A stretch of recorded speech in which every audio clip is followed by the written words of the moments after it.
Nunca había tenido miedo de mi propia casa. Hasta ese día, la llamada de mi hijo me dejó el corazón helado, su voz temblaba, llena de pánico. «Papá, tienes que venir a casa ahora. Hay algo muy extraño en el sótano». Salí del trabajo a mitad de una reunión y conduje como un loco. Cuando llegué, encontré a mi hijo acurrucado en los escalones del porche, el rostro pálido, los ojos abiertos de par en par, como si hubiera visto un fantasma. Corrí hacia él para abrazarlo, intentando calmarlo, y enseguida bajé al sótano, el lugar donde solíamos construir juntos modelos de robots. Y entonces lo vi, entre el olor penetrante a gas, detrás del aislamiento arrancado, había una trampa mortal meticulosamente preparada, justo debajo de mi casa. Hola. Mi nombre es Callum Harris, tengo 39 años y he vivido días que, si te los contara, quizás pensarías que los inventé. Soy el fundador de Harris Construction Group, una empresa constructora en Bangor, Maine, donde los rascacielos se alzan como los sueños que alguna vez dibujé en papel cuando era un niño pobre. Los construí con estas manos, en noches sin dormir, calculando planos entre el sudor y cicatrices que nunca terminan de sanar. Pero hoy, mientras me siento aquí, en mi cómoda casa de 2 pisos en los suburbios de Bangor, no quiero hablar de rascacielos ni de contratos millonarios. Quiero contarte sobre lo más importante en mi vida, Ezre, mi hijo, y la historia de lo que tuve que perder para entender el valor de lo que aún conservo. Esta casa la diseñé yo mismo. Cada ladrillo, cada marco de ventana, cada rincón lleva mi marca. No es solo un refugio. Es una promesa que le hice a Ezre, que crecería en un lugar seguro, cálido, donde nunca tendría que soportar las bofetadas repentinas o las noches de hambre que yo viví. La casa está en los suburbios, a unos 15 minutos del centro de Bangor. Desde el balcón del segundo piso puedo ver las luces de la ciudad parpadeando por la noche como estrellas caídas a la tierra, pero lo que más calienta mi corazón es mirar hacia la sala y ver a Ezre, sentado entre montones de componentes electrónicos, sus pequeñas manos ensamblando y desarmando tornillos y circuitos, los ojos brillando como los de un joven científico explorando el universo. Ezre tiene solo 13 años, pero es tan inteligente que a veces me pregunto si soy el padre de un genio. Le encanta desmontar cosas, desde un viejo despertador hasta el molinillo de café de la cocina, y volver a armarlas, muchas veces funcionando mejor que antes. «Papá, solo necesita un chip nuevo y quedará perfecto», me dijo una vez, con un destornillador en la mano y una sonrisa que le llegaba de oreja a oreja. Esa sonrisa borra todo el cansancio de los días largos. Reuniones, contratos, discusiones con contratistas. Ezre es mi cable a tierra, mi razón para levantarme cada mañana y también la razón por la que tuve que cambiar. Hace 3 años, me divorcié de Melissa, mi exesposa me llamó adicto al trabajo. Y no puedo culparla, por aquel entonces vivía como una máquina. Reuniones en la mañana, inspecciones de obras en la tarde y, por la noche, planos, correos, presupuestos. Creía que estaba construyendo un futuro mejor para mi familia, pero en realidad solo estaba construyendo muros invisibles entre nosotros. Pensé que ella siempre estaría ahí, esperándome después de cada noche de estrés, hasta que un día Melissa se paró frente a mí con la maleta lista y me dijo: «No puedo seguir viviendo con una sombra, Callum. Lo siento». Se fue, dejando a Ezre conmigo y no la culpo. Tenía derecho a buscar su felicidad. Desde ese día, juré que no volvería a dejar que el trabajo me devorara. Empecé a hacer tiempo para Ezre, llevarlo a la escuela, ver sus partidos de baloncesto o simplemente sentarnos juntos en el garaje mientras él me explicaba cómo funcionaba un circuito. Esos pequeños momentos son los que me mantienen con los pies en la tierra. Aún así, en las noches silenciosas, a veces pienso en mis orígenes, en aquella infancia que distó mucho de ser tranquila. Allí comenzó todo.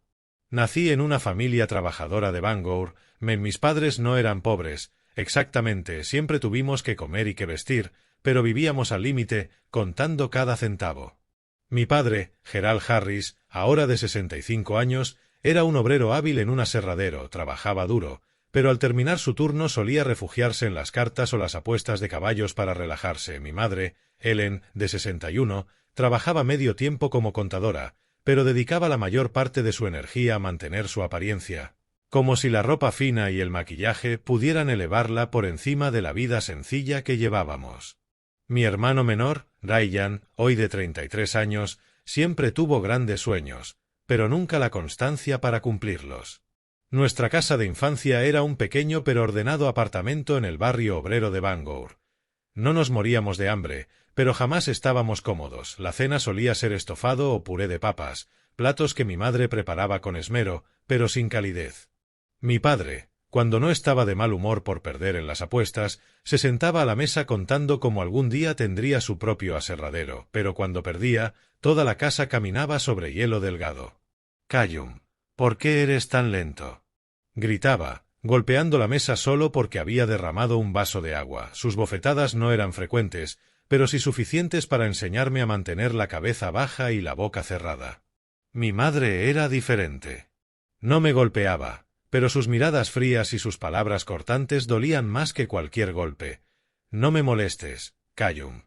Ve a hacer tu tarea», decía sin levantar la vista de su revista de moda. Nunca me abrazó, nunca me preguntó qué quería o cómo me sentía.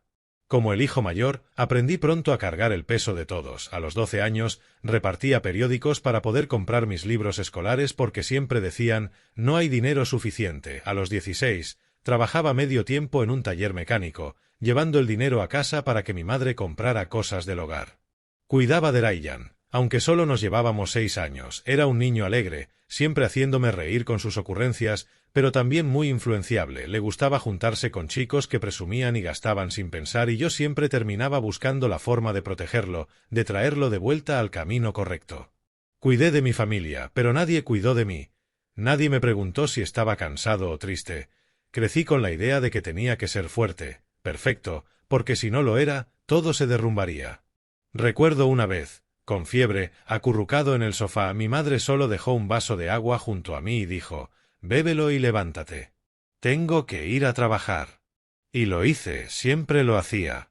Con los años, cuando Harris Construction Group empezó a prosperar, pensé que podría compensar todo aquello. Les envío a mis padres $3,000 al mes, suficiente para que vivan más que cómodos. No lo hago esperando gratitud, sino porque creo que es lo correcto, aunque los recuerdos de sus bofetadas y sus miradas frías todavía me persiguen. Mi padre ya está jubilado, pero en lugar de vivir tranquilo, se ha hundido más en el juego. Sus llamadas nocturnas no son para preguntar por Esre ni por mi trabajo, sino para pedirme dinero y pagar sus deudas. Solo esta vez, Callum, dice con la voz áspera al teléfono. No querrás que tu padre pierda la cara delante de sus amigos, ¿verdad? Y yo pago, porque no quiero que Esre vea a su abuelo amenazado por prestamistas. Mi madre, por su parte, usa el dinero para alimentar lo que llama su nuevo estatus. Compra bolsos de diseñador, ropa cara, cosméticos que jamás terminará. Mi hijo es un empresario, dice, acariciando su nuevo vestido mientras yo asiento, disimulando un suspiro. Cada vez que le envío dinero, me llama con esa voz dulce pero calculada. Callum, necesito un poco más para una silla de masajes. Mi salud no anda bien últimamente. Y yo envío más, aunque sé que esa silla probablemente terminará siendo un par de zapatos costosos. Ryan es otro caso. Hace unos años abrió una pequeña concesionaria de autos con un préstamo que yo mismo le di. Pensé que sería su oportunidad para levantarse por sí solo, pero Ryan maneja el dinero como un niño, gasta sin pensar y culpa al mercado cuando las cosas salen mal. No lo entiendes, Callum, me dice, con un café carísimo en la mano mientras su local está vacío. Solo necesito un préstamo más, y esta vez todo cambiará. Lo ayudo, no porque crea en sus planes, sino porque no quiero verlo fracasar, pero cada vez que lo hago, siento que intento tapar una grieta en un barco que se hunde. Esos recuerdos de infancia se me pegan a la piel como el frío de un invierno en Maine. Recuerdo las noches estudiando bajo la luz tenue del salón, tratando de ignorar las discusiones de mis padres por dinero. Recuerdo esconderme en el parque para leer, porque el silencio era un lujo en casa. Recuerdo la soledad, cuando nadie me preguntó nunca qué soñaba o qué necesitaba. Pero no dejo que esos recuerdos me hundan. Los uso como recordatorio de lo que no debo repetir con Esre. Quiero que crezca con amor, con seguridad, con la certeza de que su voz importa. Aún así, a veces me pregunto si de verdad logré escapar de mi pasado. Cada vez que suena el teléfono y veo el nombre de mi padre, mi madre o Ryan, el pecho se me encoge. Siempre es por dinero. Ayuda a la familia una vez más, Callum, dice mi madre con voz dulce. Eres nuestro orgullo. Pero esas palabras no me alegran, me agotan. Siento que soy una fuente inagotable, dando y dando, solo para evitar que esa familia se derrumbe. En las últimas semanas, las llamadas y mensajes de mis padres y de Ryan se han vuelto constantes, como olas golpeando una orilla sin descanso. Ya no piden dinero, exigen una suma enorme, $500,000, supuestamente, para que Ryan invierta en una nueva empresa. Esta es una gran oportunidad, Callum, me dijo Ryan por teléfono, emocionado, como si estuviera vendiéndome un sueño. Con este capital la haré en grande. Una startup tecnológica, hermano. El mercado está ardiendo ahora mismo. Pero lo conozco demasiado bien. Hace solo unos días lo vi presumiendo un coche nuevo y fotos de fiestas lujosas en redes sociales. No creo que tenga la madurez para manejar esa cantidad de dinero. Mi padre, Gerald, me llama a horas absurdas, a medianoche, cuando intento dormir, o al mediodía, mientras estoy en reuniones. Callum, tienes que ayudar a la familia, dice, con voz ronca y urgente. Ryan necesita esta oportunidad. Tu madre y yo también contamos contigo. Si no ayudas, lo perderemos todo. Repite la palabra familia como si fuera una amenaza, como si de mí dependiera mantenerlos a flote. Lo escucho, pero en mi mente veo la misma escena de siempre, mi padre en la mesa, con el periódico de las carreras de caballos y una cerveza en la mano. Sus promesas de cambiar se han desvanecido tantas veces que ya no puedo creerlas. Mi madre, Ellen, es más sutil. No llama tanto como mi padre o Ryan, pero envía mensajes largos, cargados de emoción. Aquí es donde el texto original se corta, pero continúa en la misma línea de presión emocional y manipulación familiar. A pesar de mis negativas, seguían insistiendo. Mi teléfono no paraba de vibrar, así que lo puse en silencio. Solo lo revisaba por Esre o por trabajo. Cada vez que veía la pantalla llena de mensajes de ellos, sentía una presión en el pecho, como si me asfixiaran desde la distancia. Hasta que un sábado por la tarde, mientras Esre y yo arreglábamos una bicicleta vieja en el patio, quería convertirla en un modelo solar. Sonó el timbre, me limpié las manos con un trapo y fui a abrir. Ahí estaban los tres. Gerald, Ellen y Ryan, de pie en la puerta, sin avisar. Mi padre, con un cuaderno en la mano, la mirada dura y autoritaria. Mi madre, con un abrigo costoso, los ojos húmedos con lágrimas que sabía que no eran sinceras. Ryan, detrás de ellos, con las manos en los bolsillos, pero tenso, como si se preparara para una discusión. Tenemos que hablar, Callum, dijo mi padre, con voz baja pero firme. Entraron sin esperar invitación y llenaron la sala como si fuera una reunión inevitable. Gerald abrió el cuaderno y lo colocó sobre la mesa, mostrando páginas llenas de números rojos. Ryan necesita este dinero para iniciar su empresa, dijo, señalando las cifras. Si no lo ayudas, perderás su oportunidad. ¿Quieres que tu hermano fracase? Me miró con una mezcla de enojo y súplica, como si de mí dependiera salvarlos. Ellen tomó mi mano, su voz temblando. No quiero ser una carga, hijo, pero somos familia. Tú estás tan bien, y tu hermano está luchando. ¿No sientes un poco de culpa? Sus palabras me atravesaron como cuchillas, me recordaron los días en que hacía todo por verla sonreír y solo recibía su frialdad. La miré, y en sus lágrimas falsas vi el cálculo detrás de su actuación. Ryan intervino, frustrado. Hermano, ¿te olvidaste de quién eres? Lo tienes todo, una empresa, una casa hermosa, una vida perfecta. Yo solo intento no perderlo todo. $500,000. No es asunto tuyo. Lo miré, notando el reloj nuevo que relucía en su muñeca, y supe que no necesitaba el dinero para iniciar su negocio. Solo quería que siguiera pagando por sus errores. Me quedé allí, en la sala, escuchando sus críticas y súplicas. Gerald me llamó ingrato, mi madre lloró y Ryan me miraba como si lo hubiera traicionado. Pero esta vez no flaqueé. Tomé aire profundo, manteniendo la voz tranquila. Ya les he dicho, no puedo darles esa cantidad de dinero.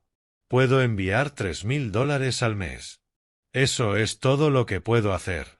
Tengo a Esre que cuidar y no puedo permitir que mi hijo sufra. Los miré a los ojos, buscando algo, comprensión, arrepentimiento, pero solo encontré decepción y enojo. La reunión terminó en un silencio tenso. Gerald se levantó, cerrando el cuaderno de golpe, sin decir más. Ellen se secó las lágrimas, sus ojos fríos, lejos de la habitual decepción. Ryan murmuró algo que no logré escuchar. Se fueron, dejando la sala tan silenciosa como un campo de batalla tras la pelea. Esre, parado en la escalera, me miraba con ojos preocupados. —¿Estás bien, papá? —preguntó con voz pequeña pero firme. Forcé una sonrisa, aunque el corazón me pesaba. —Estoy bien, hijo —dije, abrazándolo. Pero mientras regresaba a su habitación, una oleada de agotamiento me invadió, como si acabara de librar una batalla que no quería ganar. Esa noche, acostado, no pude dormir. Sus palabras resonaban en mi cabeza. Pensé en los años que pasé tratando de complacerlos para compensar una infancia sin amor. Pero ahora entendía algo: no me necesitaban a mí. Necesitaban mi dinero. Me sentía a la vez su salvavidas y su billetera compartida para una familia que nunca sabe detenerse. En las semanas siguientes al enfrentamiento con mis padres y Ryan, intenté volver a mi rutina normal. Llevaba a Esre a la escuela, me reunía con clientes e inspeccionaba obras, pero mi cuerpo comenzó a traicionarme. Estaba constantemente exhausto, como si una niebla cubriera mi mente. Dolor de cabeza inesperado, a veces un leve latido, otras como un taladro perforando mis sienes. No podía dormir, me daba vueltas hasta el amanecer y en ocasiones sentía náusea sin razón aparente. Me decía a mí mismo que era solo estrés, la presión del trabajo, las críticas de la familia, el peso de ser padre. Tomé analgésicos, descansé más, pero nada cambiaba. Lo que más me preocupaba era Esre. Mi niño brillante y lleno de vida estaba empezando a cambiar. Una mañana, cuando lo llamé para levantarse, se sentó con el rostro pálido y los ojos vidriosos. «Papá, me siento un poco mareado», dijo, sujetándose la cabeza. Le toqué la frente.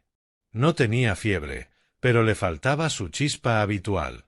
Mencionó que a menudo se sentía mareado, sobre todo en las mañanas o después de pasar demasiado tiempo dentro de casa. «Probablemente porque me quedo despierto hasta tarde trabajando en mi modelo», dijo con una sonrisa, intentando tranquilizarme. Pero no me tranquilicé. Lo llevé a la escuela, pero durante todo el día la imagen de Esre sujetándose la cabeza me perseguía. Pensé en el frío invierno de Men. Quizá el frío nos estaba debilitando. Tal vez la vieja caldera trabajaba demasiado.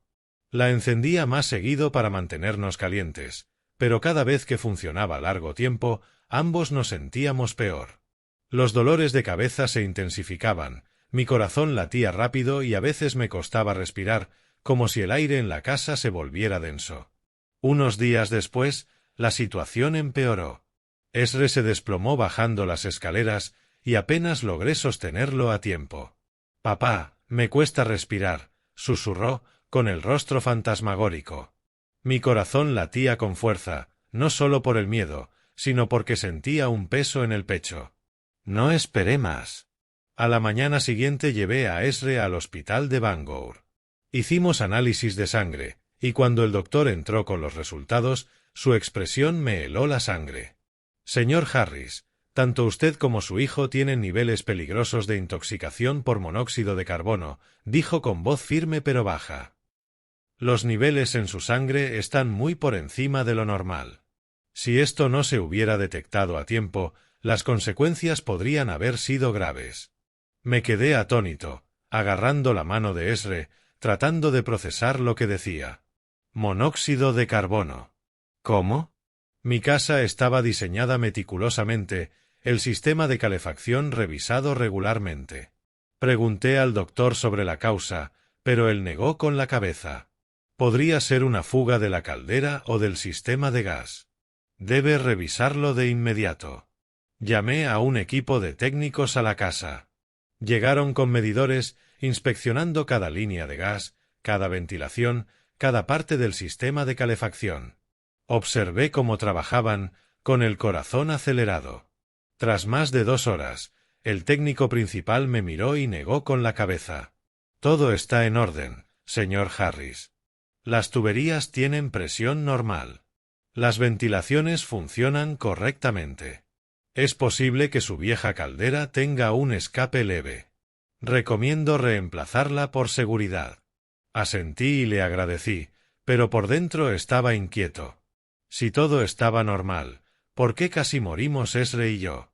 Traté de mantener la calma por Esre. No quería que se preocupara. Pero cada noche, acostado, no podía dormir. Escuchaba el leve zumbido de la caldera abajo, y cualquier ruido me hacía saltar. Comencé a revisar la casa más minuciosamente, ventanas, puertas, cualquier posible fuga. Pero no encontré nada. Solo un creciente sentimiento de inquietud, como si esta casa, el lugar que una vez consideré seguro, estuviera conspirando en nuestra contra. Entonces, una tarde, mientras estaba en una reunión de gestión de proyectos en la oficina, mi teléfono vibró. Era Esre. «Papá, ven a casa ahora». Su voz estaba llena de pánico, temblando. «Hay algo muy raro en el sótano». Mi corazón se detuvo. Salí de la reunión sin explicación, corrí al auto y conduje como un loco. Las calles de Bangor se mezclaban ante mis ojos, su voz resonando en mi cabeza. Cuando llegué, Esre estaba en la entrada del sótano, pálido, con las manos temblorosas. «Papá, ven», dijo, su voz pequeña pero decidida. Lo seguí escaleras abajo, la luz tenue del sótano proyectando sombras sobre las paredes de concreto. Esre señaló un rincón cerca de la caldera donde un panel de aislamiento estaba desalineado. «Encontré esto», dijo, apartando el panel. Debajo, un tubo delgado de metal, no más grueso que un dedo, corría paralelo al conducto principal de calefacción. Un extremo conectado a la cámara de admisión del ventilador central, el otro a una pequeña caja eléctrica con un temporizador rojo parpadeante. El dispositivo estaba oculto tras el aislamiento y cables técnicos, integrándose a la perfección con el sistema de calefacción. Me arrodillé, examinándolo. El temporizador estaba programado para abrir una válvula durante un periodo específico cada noche, justo cuando dormíamos. Mi corazón se congeló. Todos los dolores de cabeza, mareos, la falta de aire, no era estrés. No era la vieja caldera. Esto era una trampa. Una sofisticada y silenciosa trampa mortal diseñada para pasar desapercibida. El monóxido de carbono, el asesino invisible, había sido introducido en nuestras habitaciones poco a poco cada noche. Miré a Esre, temblando, los ojos llenos de miedo. «Papá, ¿qué es esto?», preguntó, con voz quebrada. No respondí de inmediato. Puse una mano sobre su hombro, apretando suavemente, manteniendo la voz calmada. «Está bien, hijo. Yo me encargaré», dije. Pero en mi mente una pregunta cortaba como un cuchillo. ¿Quién manipuló nuestro sótano? Subí con Esre y cerré la puerta del sótano. No quería que se acercara ni un segundo más a esa cosa. En la tenue luz de la sala, un escalofrío recorrió mi espalda. Alguien había entrado a mi casa, instalado este dispositivo y sabía exactamente qué haría. Querían matarnos a Esre y a mí. No de forma ruidosa, no con sangre, sino con una muerte silenciosa, como si simplemente nos hubiéramos quedado dormidos y nunca despertado. Abracé a Esre con fuerza, sintiendo su corazón latiendo contra mi camisa. Juré que quien estuviera detrás de esto pagaría. Lo llevé al sofá, la luz dorada de la chimenea aún parpadeando en las paredes, pero ya no daba calor. Era un recordatorio del veneno invisible que casi nos quitó la vida. Esre me miró, con los ojos todavía abiertos, pero sin temblar como en el sótano. Era más fuerte de lo que había imaginado, más fuerte de lo que yo fui a su edad. Me senté junto a él, intentando mantener la voz firme pese al corazón desbocado. «¿Cómo lo encontraste?», pregunté, suavemente, como si hablara de un nuevo modelo de robot. Esre respiró profundo, con voz clara. Fui al sótano a buscar un destornillador para arreglar el robot. Entonces escuché un leve tic-tac detrás del aislamiento, cerca de la caldera. Me dio curiosidad, así que aparté el panel. Vi la luz roja parpadeando. No sabía qué era, pero no parecía pertenecer a nuestra casa. Asentí, suprimiendo el escalofrío que se extendía por mi pecho. «¿Algo más, Esre?», pregunté, percibiendo que no me había contado todo. Bajó la mirada, las manos agarrando el borde de su camiseta. La semana pasada, el abuelo vino mientras estabas en el trabajo, dijo, bajando la voz. Me dijo que fuera a mi habitación a estudiar, pero yo lo vi quedarse en el sótano mucho tiempo. Cuando le pregunté qué hacía, lo desvió diciendo que era cosa de adultos y que no me preocupara. Me congelé. La palabra abuelo salió de los labios de Esre como un cuchillo al corazón. Geral, mi padre. Recordé sus visitas recientes sin avisar, siempre cuando no estaba. Solo revisaba el lugar, decía, con tono amable, pero los ojos distantes. Déjame chequear las tuberías y el cableado, tú estás tan ocupado, me había dicho, dándome palmaditas en el hombro, como un padre modelo. Nunca sospeché nada. Pensé que solo quería acercarse, o al menos eso quería creer. Pero ahora las piezas empezaban a encajar, formando una imagen aterradora. Me levanté, caminando por la sala, intentando dar sentido a todo. Tras rechazar los $500,000, mis padres se distanciaron. Sus llamadas disminuyeron, pero cuando llamaban había algo diferente en sus voces, no solo decepción, sino un desapego frío, como si hubieran renunciado a persuadirme. Ryan, mi hermano, me había llamado después para disculparse tras nuestro tenso encuentro. Ese día la familia estaba alterada, dijo, con una dulzura que sonaba falsa. Pensé que intentaba enmendarlo, pero ahora veo que no era sincero. Luego llegaron los mensajes de mi madre. Una semana después, Ellen escribió preguntando por mi salud y la de Esre. «Te ves tan pálido, Callum. ¿Esre está bien?» En ese momento pensé que fingía preocuparse, pero ahora esas preguntas me helaban la sangre.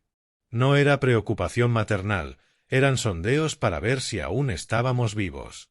Y luego un mensaje nocturno de mi padre, semanas atrás. «No te mates trabajando, Callum. El dinero no se lleva contigo». Pensé que era un consejo, aunque no sonaba a él. Pero ahora, en retrospectiva, parecía un adiós, como si supiera que no estaríamos mucho tiempo más. Me recosté en el sofá, sintiendo que el mundo se derrumbaba a mi alrededor. Las piezas formaban un cuadro completo y aterrador, peor que cualquier pesadilla. Mis padres, mi hermano, las personas que intenté amar y proteger, estaban intentando matarnos a Esre y a mí. No con cuchillos ni armas, sino con una trampa silenciosa y sofisticada, diseñada para parecer un accidente. El monóxido de carbono, el asesino invisible, habría acabado con nosotros en nuestro sueño. Miré a Esre, viendo miedo en sus ojos, pero también absoluta confianza. No dijo nada, solo esperaba que yo hablara. Sabía que estaba asustado, pero confiaba en que lo protegería y lo haría, sin importar el costo. Pero también sabía que no podíamos ir a la policía todavía. Necesitábamos evidencia, prueba irrefutable para asegurarnos de que quien estuviera detrás pagara. Esre, dije, con voz baja pero firme. Vamos a descubrir la verdad. Pero tenemos que ser inteligentes. ¿Entiendes? Asintió, sus ojos brillando ligeramente, como si mi determinación le diera fuerza. Empezamos a planear nuestra contraofensiva allí mismo, bajo la luz dorada de la sala. Primero, decidimos no tocar la escena del sótano. Nada de desmontar el dispositivo. No tocar nada. Si alguien regresaba a revisar o retirar la trampa, necesitábamos atraparlo. Llamé a un viejo amigo, Mike, un electricista de confianza. «Mike, necesito que revises algo en mi casa», dije, manteniendo la voz tranquila. «Pero no se lo digas a nadie». Mike aceptó venir a la mañana siguiente. Mientras tanto, Esre y yo instalamos discretamente cámaras ocultas, una en el sótano, apuntando a la caldera, y otra en la puerta trasera por donde alguien podría entrar. Revisé cada rincón de la casa, asegurándome de que no hubiera otros dispositivos extraños. También comencé a grabar cada llamada y guardar cada mensaje de mis padres y Ryan. Si se comunicaban, quería evidencia de lo que decían y cómo lo decían. No sabía a dónde nos llevaría este plan, pero había algo seguro, no permitiría que lastimaran a Esre. Nunca. Cuando Mike llegó a la mañana siguiente, inspeccionó el dispositivo en el sótano. Tras una hora, me miró pálido. «Callum, esto no fue un accidente», susurró. Este tubo estaba diseñado para bombear CO directamente al sistema de calefacción. El temporizador asegura que solo se active por la noche, cuando todos duermen. Si no lo hubieras encontrado, tú y Esre. No terminó la frase, pero entendí. El dispositivo era letal, instalado por alguien que sabía exactamente lo que hacía. Escuchando a Mike, el dolor de la traición dio paso a una fría determinación. Ya no era el niño temeroso de los golpes de mi padre, ni el hermano mayor intentando salvar a su hermano de sus errores. Era un padre y haría cualquier cosa para proteger a su hijo. Miré a Esre, sentado en las escaleras con un destornillador, listo para luchar a mi lado. ¿Y ahora qué, papá?, preguntó, con voz llena de determinación. Esperamos, dije, apretando su hombro. Y cuando se muestren, harán que paguen. Comenzamos a ejecutar nuestro plan esa misma noche en la sala, que ya no se sentía un refugio cálido, sino un silencioso campo de batalla. Esre y yo nos sentamos frente a frente, el resplandor dorado de la chimenea iluminando su rostro, destacando sus ojos brillantes pero ansiosos. Acordamos actuar con discreción para que nadie sospechara nada. En la superficie, nuestras vidas debían continuar con normalidad. Yo iba al trabajo, me reunía con clientes, inspeccionaba obras. Esre iba a la escuela con su sonrisa despreocupada de siempre. Pero en el fondo, ambos sabíamos que cada paso era ahora parte de un peligroso juego de ajedrez. Para atraer al culpable, quienquiera que fuera, ideé un engaño. Llamé a mi madre, Ellen, con voz deliberadamente cansada. «Mamá, Esre no se siente bien. Estoy pensando en llevarlo a Portland para que se quede con Melissa un tiempo y descanse». Hice una pausa, escuchando cómo hacía algunas preguntas, su tono dulce pero tenso. «¿Y tú, Callum?», preguntó. «Tengo que irme de viaje de negocios unas semanas», respondí, agregando un toque de vacilación para que la historia sonara convincente. «La casa estaría vacía. ¿Podrían tú y papá revisarla de vez en cuando?», pregunté. Ella aceptó de inmediato, su voz llena de preocupación, aunque pude percibir un destello de impaciencia disfrazado de interés. Antes de salir, dejé pistas deliberadamente por la casa. Sobre el escritorio de la sala puse facturas médicas de nuestra visita al hospital, un frasco de medicación para el tratamiento de intoxicación por monóxido de carbono y un cuaderno abierto con una nota garabateada. Necesario revisar el sistema de calefacción. Posible fuga. Dejé la cerradura de la puerta del sótano ligeramente floja, como si no hubiera tenido tiempo de arreglar nada. Todo estaba dispuesto con precisión, como una trampa esperando a su presa. Esre y yo salimos de la casa a la mañana siguiente, pero no fuimos a Portland. Nos quedamos en la casa de Tom, un amigo cercano de la universidad que vivía en los suburbios de Banganger. Tom no preguntó mucho, solo me dio una palmadita en el hombro y dijo: «Quédense el tiempo que necesiten, Callum». Su casa era pequeña pero acogedora, con una habitación extra perfecta para Esre y para mí. Cada noche nos sentábamos frente a la pantalla del teléfono, monitoreando las cámaras ocultas en el sótano y la puerta trasera. Le enseñé a Esre cómo revisar las grabaciones y guardar todo. Aprendió rápido. Sus pequeñas manos navegaban por la pantalla con una concentración que nunca había visto antes. «Papá, si aparecen, lo sabré de inmediato», dijo, su voz llena de determinación. Sonreí, pero por dentro rezaba para estar equivocado, para que todo esto fuera solo un malentendido. 2 días después, en una fría tarde, la pantalla de mi teléfono se iluminó. La cámara de la puerta trasera detectó movimiento. Esre y yo contuvimos la respiración, con los ojos fijos en la grabación. Bajo el tenue resplandor de la luz del patio trasero, aparecieron 2 figuras entrando sigilosamente.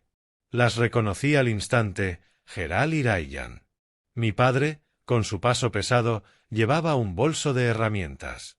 Ryan lo seguía, con guantes puestos, sus ojos moviéndose como los de un ladrón. Entraron a la casa, sin saber que cada movimiento estaba siendo grabado. La cámara del sótano se activó y la imagen parpadeó antes de estabilizarse. En el cuadro, los dos descendían por las escaleras. Gerald se arrodilló junto a la caldera, su voz baja y urgente. «Tenemos que quitar la válvula antes de que él la encuentre». Ryan respondió, tembloroso pero ansioso. «Si la policía ve esto, estamos perdidos. Apresúrate». Trabajaron rápidamente, desmontando la pequeña caja eléctrica y el tubo de metal, colocándolos cuidadosamente en una bolsa negra de nylon. Los observé, mi propia sangre actuando como criminales en la casa que había construido. Mi corazón se sintió aplastado, no por dolor, sino por la claridad brutal de la verdad iluminada tan intensamente como la luz del sótano. Todo el proceso quedó registrado desde el momento en que entraron por la puerta trasera, bajaron al sótano y se marcharon con la bolsa negra. Sus rostros, voces, cada acción, todo estaba en mis manos. Guardé el vídeo, revisando cada segundo para asegurarme de que no se escapara ningún detalle. Ezra estaba a mi lado, sus ojos brillando, no por miedo, sino por la sensación de que estábamos recuperando el control. «Papá, ellos no saben que vimos todo, ¿verdad?», preguntó. Asentí, apretando su hombro. «Creen que son más inteligentes que nosotros, pero se equivocan». A la mañana siguiente llamé a mi padre, con voz calmada, como si nada hubiera pasado. «Papá, estoy de regreso en Banganger», dije, sentado en la sala de Tom, con la débil luz del sol entrando por la ventana. «He pensado y quiero ayudarles a ti y a mamá una última vez. ¿Pueden venir a la casa este fin de semana?» Gerald dudó, su voz ligeramente temblorosa, pero rápidamente aceptó. «Está bien, Callum. Iremos». «Finalmente, cambiaste de opinión». Escuché el alivio en su voz, como si pensara que me había rendido, pero no era así. Estaba montando una trampa. Mientras tanto, contacté a Sarah, una abogada de confianza que conocí en la universidad. Le envié todas las pruebas, las grabaciones de las cámaras, el informe técnico de Mike confirmando el dispositivo letal y todas las llamadas y mensajes de mis padres y Ryan. «Sarah, necesito que esto llegue a la policía», dije por teléfono, con voz baja pero firme. «Hazlo discretamente. Quiero que los atrapen en mi casa cuando todo esté claro». Sarah no preguntó nada, solo dijo: «Callum, me encargo. Tú y Ezra manténganse seguros». Mientras tanto, Ezra era mi mano derecha. Sacó el pequeño cuaderno que había estado llenando durante semanas, notas sobre las visitas de su abuelo, el tic-tac que escuchó, la luz roja parpadeante, nuestra visita al hospital. Marcó las fechas de cada evento, cruzando la información con los vídeos y mensajes. Todo encajaba perfectamente, como las últimas piezas de un rompecabezas aterrador. «Papá, mira esto», dijo, señalando el cuaderno, con voz emocionada. El día que abuelo vino fue cuando empecé a sentir mareos. Y el mensaje de la abuela preguntando si estaba bien llegó justo después. Lo miré, lleno de orgullo. Ezra no era solo mi hijo, era mi compañero, un pequeño pero feroz guerrero. Con todas las pruebas almacenadas de manera segura, me senté junto a él en la pequeña habitación de la casa de Tom. «Ya no tenemos que tener miedo, Ezra», dije, mirándolo a los ojos. «La verdad está de nuestro lado». Asintió, sus ojos brillando con absoluta confianza. Sabía que aún estaba asustado, pero no dejó que el miedo lo dominara. Yo tampoco. En mi corazón ya no quedaba ira ni dolor por la traición.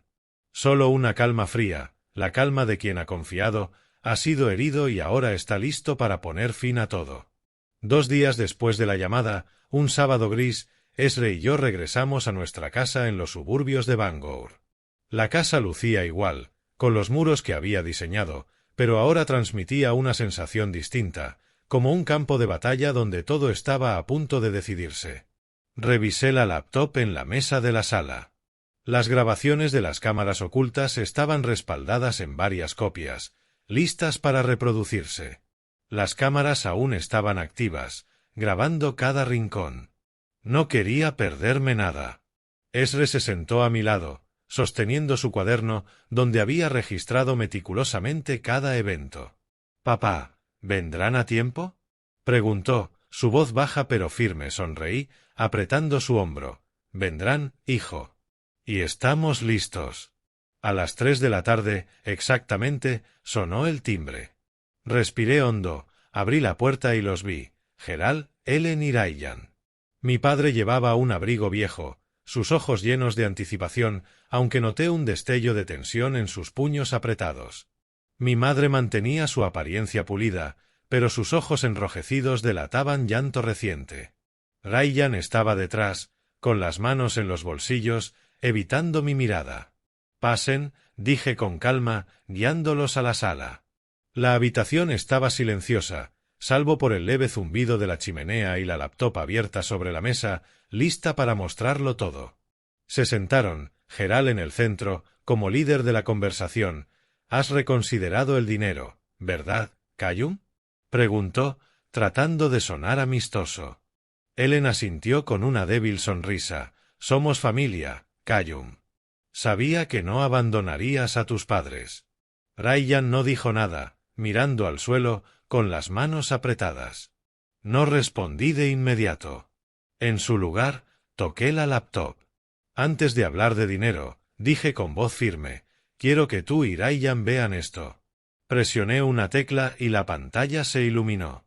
El vídeo comenzó a reproducirse, Gerald y Ryan entrando por la puerta trasera, con guantes y bolso de herramientas. Sus voces claras en la habitación silenciosa. «Tenemos que quitar la válvula antes de que él la encuentre», susurró Gerald. «Si la policía ve esto, estamos perdidos». «Apresúrate», respondió Ryan, temblando. Los tres se quedaron congelados. Gerald rígido, ojos abiertos, boca abierta sin poder hablar. Ellen rompió en llanto, cubriéndose la boca, pero en sus ojos no había arrepentimiento, solo pánico. Ryan permaneció en silencio, pálido como la muerte. «Callum, me has malentendido», balbuceó Gerald, con voz temblorosa. «No fue, yo no». No pudo continuar. El vídeo mostraba claramente cómo desmontaban la caja eléctrica y el tubo de metal, colocándolos en la bolsa negra de nylon. «Lo hice revisar por un ingeniero», dije, mi voz fría como el hielo. «Ese dispositivo estaba diseñado para hacernos daño a mí y a Esre. Monóxido de carbono, papá». «¿Alguien quiere explicarlo?». Gerald intentó negar. «No, Callum, estás equivocado. Solo revisaba la caldera». Pero su voz vaciló, sin convicción. Ellen lloraba más fuerte, murmurando algo sobre no saber nada, evitando mis ojos. Ryan permaneció en silencio, con las manos temblorosas. En ese momento, un golpe fuerte y firme en la puerta anunció la llegada de la policía de Bangor, acompañada por Sarah, mi abogada. Un oficial alto presentó una orden de arresto. «Gerald Harris, Ryan Harris, quedan arrestados por conspiración para cometer asesinato», dijo con voz firme. Ellen gritó, pero otro oficial levantó la mano para callarla. «Señora Harris, será citada para investigación por complicidad. Por favor, acompáñenos». Gerald y Ryan fueron esposados al instante. Mi padre forcejeó brevemente, pero sus ojos solo mostraban desesperación. «Callum, no puedes hacerle esto a tu padre», gritó. No respondí. Ryan bajó la cabeza mientras lo llevaban al coche. Ellen fue separada, todavía llorando, y yo no sentí más que vacío. Esre se quedó en las escaleras, observando todo, su rostro calmado pero con dolor en los ojos. Me acerqué, puse mi mano en su hombro y observamos juntos cómo el coche policial desaparecía bajo el gris frío de Bangor. La policía registró la escena, recolectando el dispositivo restante del sótano, huellas dactilares y marcas de calzado. Todo coincidía perfectamente con Gerald y Ryan. La investigación confirmó mis peores temores. Era un plan meticulosamente calculado para apoderarse de mis bienes, asegurándose de que nuestras muertes parecieran accidentes. Un mes después, en el juzgado de Bangor, Esre y yo nos sentamos en la primera fila frente a Gerald, Ellen y Ryan. Parecían distintos. Gerald, visiblemente envejecido, con el cabello completamente blanco y los ojos vacíos. Ryan, demacrado, con la cabeza baja todo el juicio. Ellen, con un simple suéter, evitando mis ojos. El vídeo se reprodujo en la sala, y el silencio fue absoluto. El informe técnico de Mike y el cuaderno de Esre se presentaron, con todas las fechas coincidiendo. Esre, de solo 13 años, fue llamado a declarar, y narró con voz firme lo que había visto y escuchado. Con pruebas irrefutables, el juicio concluyó rápidamente. Geral fue condenado a 25 años de prisión por conspiración para cometer asesinato y envenenamiento intencional. Ryan recibió 18 años por complicidad. Ellen, aunque no participó directamente, recibió 5 años de libertad condicional, tratamiento psicológico obligatorio y prohibición de contactar a Esre o a mí. Al escuchar el veredicto, Geral bajó la cabeza. Ellen lloró y Ryan miró por la ventana. Rechacé cualquier compensación. El dinero no podía borrar lo que hicieron. Mientras salíamos del juzgado, el cielo gris y frío de Bangor nos recibió. Esre me tomó de la mano, sin decir nada, pero sentí el alivio en su agarre. La justicia se había hecho, pero no había alegría en la victoria, solo una fría paz, la paz de quien cortó el último lazo con el pasado. No pude quedarme más en Bangor. La casa de 2 pisos que una vez diseñé ahora solo evocaba recuerdos de la trampa mortal en el sótano, de las noches en que casi no despertamos. Cada rincón, cada zumbido de la caldera, recordaba la traición. Decidí venderla. No necesitábamos el dinero, necesitábamos un nuevo comienzo. Nos mudamos a Portland, Maine, una ciudad costera de olas suaves y aire salado. Encontré un pequeño apartamento cerca del mar, suficiente para los dos, con ventanas con vista al océano. De pie en el balcón, escuchando el romper de las olas y viendo a Esre leer junto a la ventana, sentí un atisbo de paz. Tomé un descanso del trabajo. Harris Construction Group seguía funcionando, pero entregué la gestión al equipo directivo. Necesitaba tiempo para estar con Esre y sanar nuestras heridas. Esre, aunque fuerte, seguía marcado por lo sucedido. No hablaba mucho, pero lo veía sobresaltarse con ruidos extraños o mirar la puerta, temeroso de que alguien apareciera. Lo llevé a terapia, y allí comprendí que la felicidad no era dinero, fama o rascacielos. Era estar junto a Esre, escucharlo hablar de nuevas ideas o simplemente verlo sonreír. En la oficina de caridad de Portland, donde buscaba asesoría legal para proteger a Esre y a mí, conocí a Nora Blake. Tenía 34 años, cabello castaño claro y ojos cálidos que parecían ver más allá del dolor. Nora ayudó a Esre en sus primeras sesiones de terapia, escuchando pacientemente y guiándolo con suavidad. Esre es un niño especial, me dijo durante una reunión, su sonrisa genuina. Es fuerte, pero te necesita más que nunca. Nuestras breves conversaciones se convirtieron en cenas simples. Nora nos invitó a su apartamento, cocinando platos sencillos pero cálidos. Esre, normalmente reservado, comenzó a reír y compartir sus modelos de robots con entusiasmo. Mientras los veía, sentí mi corazón más ligero. Nora no solo ayudaba a Esre a sanar, también me enseñaba a soltar el pasado. El enojo y dolor por la traición no desaparecieron, pero ya no me asfixiaban. Aprendí que perdonar no significa olvidar, sino no permitir que el pasado controle el presente. Tras algunos meses en Portland, decidí volver a trabajar, pero no en los grandes proyectos del pasado. Con mis ahorros y experiencia, abrí una pequeña oficina de construcción enfocada en proyectos comunitarios, donde cada paso tenía sentido y propósito. Reparando escuelas, construyendo centros comunitarios, proyectos que tenían un significado real. Con las ganancias, creé un fondo llamado Proyecto Esre, dedicado a ofrecer reparaciones gratuitas en el hogar para personas mayores que vivían solas. Quería que Esre creciera creyendo que, a pesar de la crueldad del mundo, todavía existían cosas buenas por las que valía la pena luchar.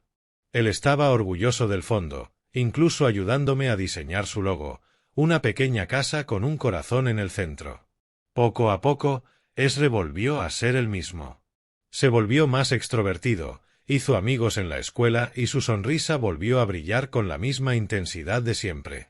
Comenzó a ver a Nora como parte de la familia, llamándola señorita Nora con una calidez que jamás había mostrado con nadie más que conmigo.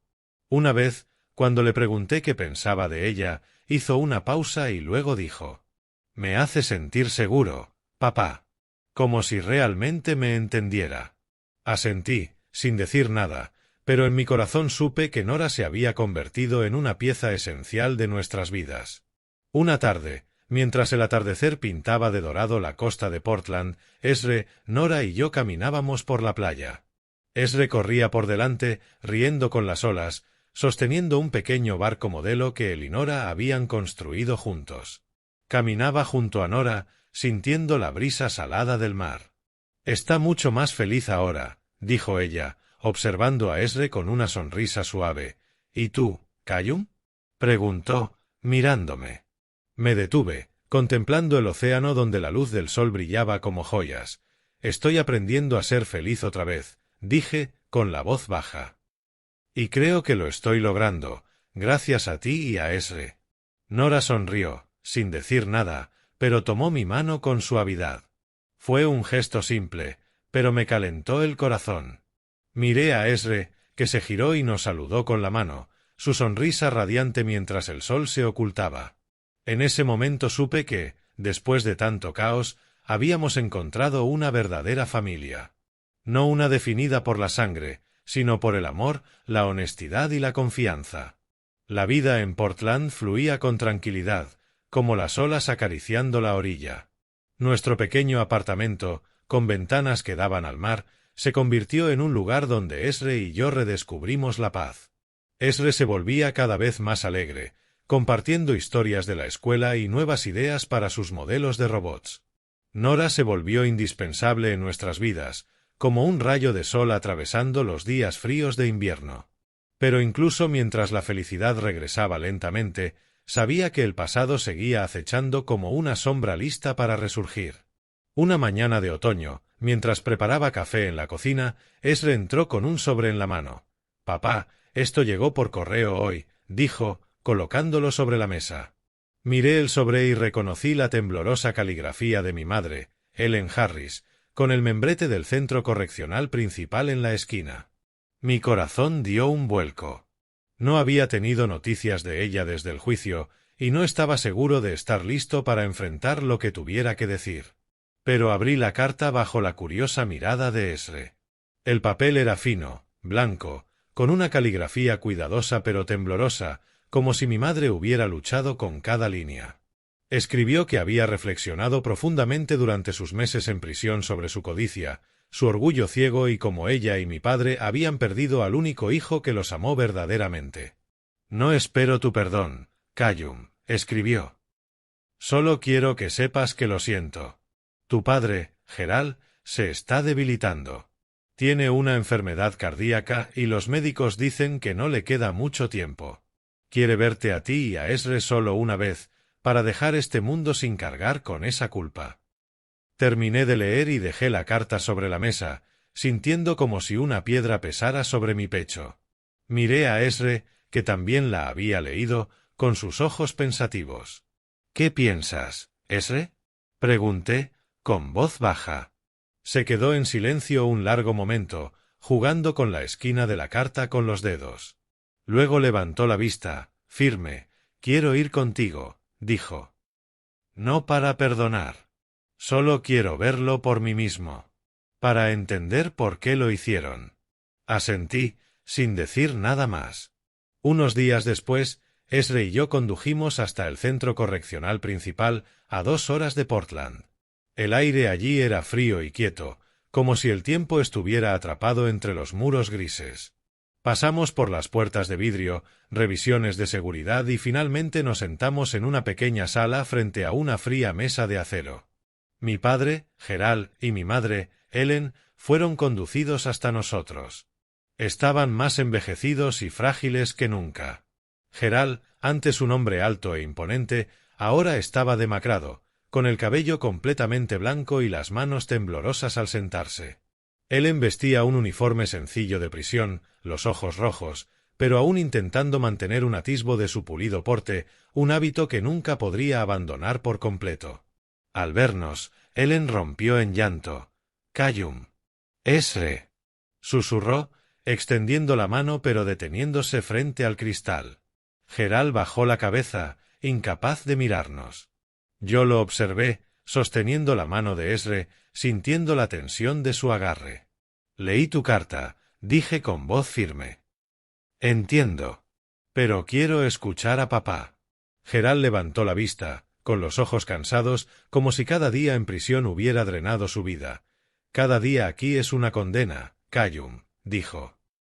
«Pero mi mayor arrepentimiento no es haber sido atrapado. Es haberte perdido a ti y a Esre. No merecen mi perdón», no respondí. Miré al hombre que alguna vez fue mi padre, la pesadilla de mi infancia, ahora un anciano frágil, prisionero de su propia codicia. Esre se sentó en silencio a mi lado, pero podía sentirlo observando y absorbiendo todo. «No estoy aquí para perdonar», dije, con voz baja pero firme. «Esre y yo venimos a cerrar este capítulo». Ellen lloró más fuerte, pero Gerald solo asintió, como si esperara mi respuesta. Nos levantamos tomados de la mano y nos fuimos.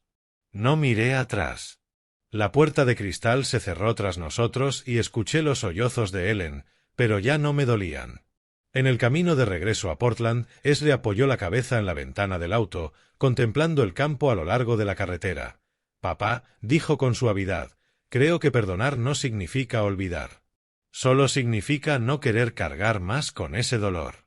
Sonreí, asintiendo. Sus palabras, dichas por un niño de 13 años, tenían una sabiduría que a mí me había costado toda una vida aprender. «Tienes razón, Esre», respondí. «El ciclo del odio termina aquí». Aquella tarde, en lugar de ir directamente a casa, conduje hasta la playa cerca de nuestro apartamento.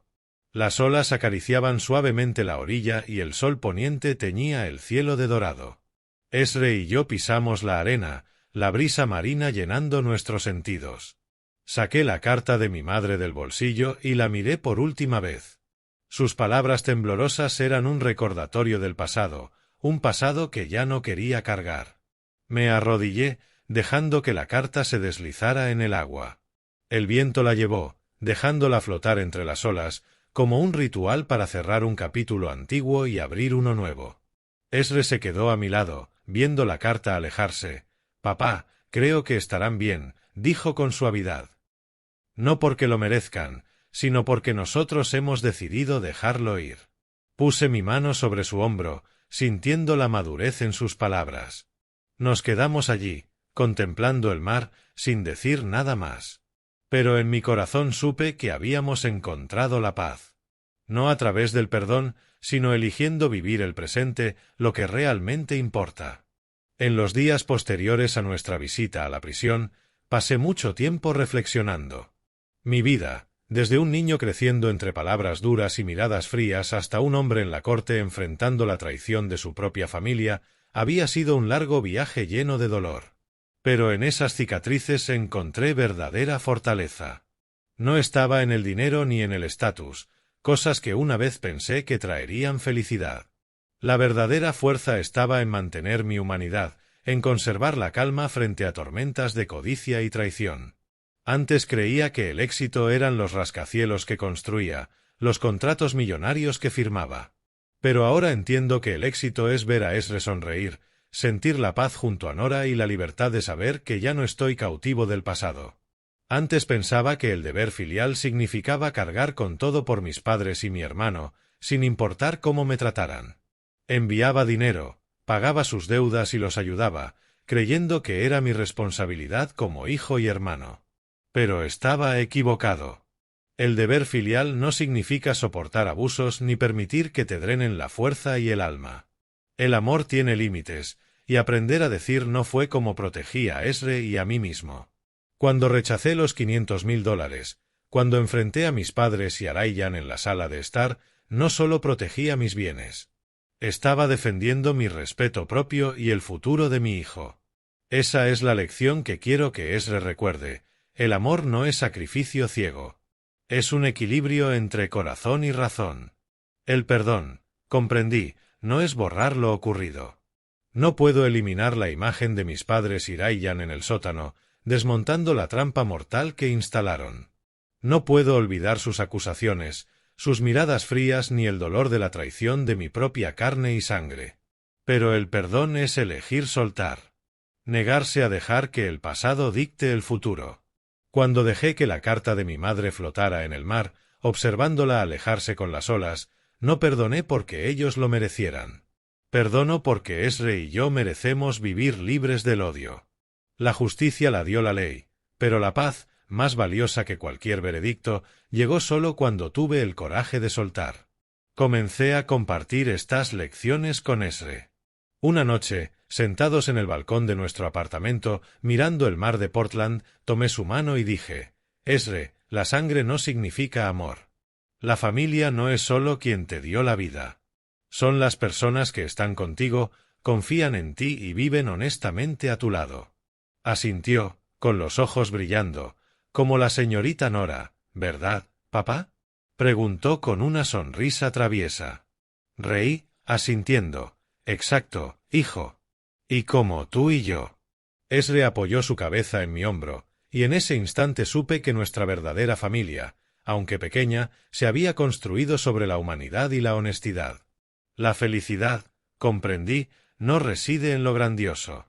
No está en la gran casa en Bangor, ni en la reputación de Harris Construction Group, ni en los imponentes proyectos. La felicidad está en este pequeño apartamento donde escucho la risa de Esre en la sala. Está en las tardes cuando Nora trae galletas caseras y nos cuenta historias de sus aventuras junto al mar. Está en la paz de mi alma al saber que he hecho lo correcto por Esre y por mí mismo. Esas cosas simples, resultó, son todo lo que siempre he buscado. Mi vida es prueba de que, a veces, hay que atravesar la oscuridad para comprender el valor de la luz. He vivido días de miedo, noches sin dormir plagadas de dolores de cabeza y sospechas, y momentos enfrentando la verdad de que mi propia familia intentó quitarme la vida y la de mi hijo. Pero de esa oscuridad encontré la luz en la sonrisa de Esre y la dulzura de Nora en los hogares que construyo para otros a través del proyecto Esre. Aprendí que la felicidad no es algo que se pueda comprar o construir con dinero. Se forja en momentos, en la sinceridad, en el valor de vivir auténtico. Una mañana, mientras estaba en el balcón contemplando el mar, Esre llegó corriendo con un nuevo modelo de robot. «Papá, mira. Lo hice para la señorita Nora», dijo, con voz llena de emoción. Sonreí, alisándole el cabello, y pensé en todo el camino que habíamos recorrido. Desde la sombría casa en Bangor hasta las radiantes costas de Portland, habíamos encontrado nuestro rumbo. Miré al océano, donde la luz del sol brillaba como joyas. Y supe que, sin importar cuán pesado fuera el pasado, la luz siempre estaría allí, esperando que diéramos un paso hacia ella.